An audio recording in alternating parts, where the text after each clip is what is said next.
Agriculture Cabinet Secretary Mithika Linturi has assured farmers that the importation of grain into the country will not in any way eat into the market share of local farmers. Earlier today, Treasury CS Njuguna Ndung'u officially gazetted the duty-free importation of sugar, maize and rice.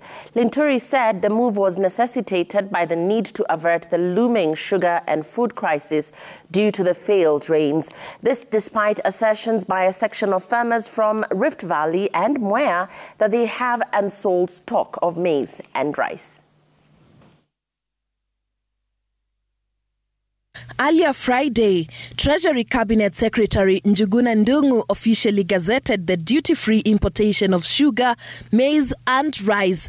The Gazette notice reads in part, in light of the notification of the current sugar crisis in the country by Cabinet Secretary for Agriculture and Livestock Development, the Cabinet Secretary for the National Treasury and Economic Planning directs that 100,000 metric tons of sugar may be imported into the country duty-free not later than the 31st of March 2023. It also states that 900,000 and 600,000 metric tons of maize and rice respectively be imported between February and August 2023.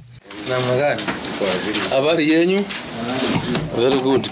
Agriculture CS Mithika Linturi says the government will not directly import the grains but has rather waived duty for private entities who wish to do so. He also assured farmers that his ministry will keenly monitor the imports to avoid flooding the market or eating into their market share. We invite people to bring in these commodities.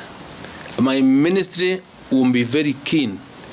We are on high alert to monitor the inflows and the production, so that we also do not destabilize the market or the marketplace for our farmers, and immediately we are able to ascertain the amount of funds that will have gotten into the country, that is rice, maize and sugar.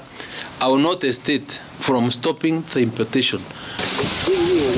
The CS noted that the failed rains greatly hampered food production, exposing over 4.2 million Kenyans to hunger.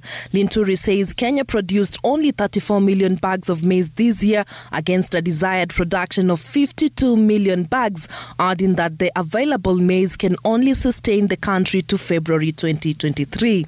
And whatever our farmers have in their farms, those that have been harvesting, they can only be able to sustain us in the month of January and up to around mid-February. Meaning, as we get to the month of March, we'll have serious problem of maize in the country.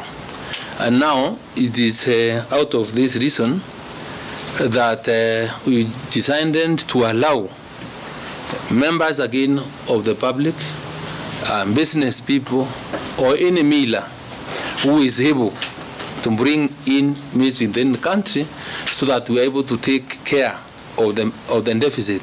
The prices of maize flour and rice in Kenya have gone up sharply in recent months due to low local production caused by a persistent drought and high cost of inputs such as fertilizer.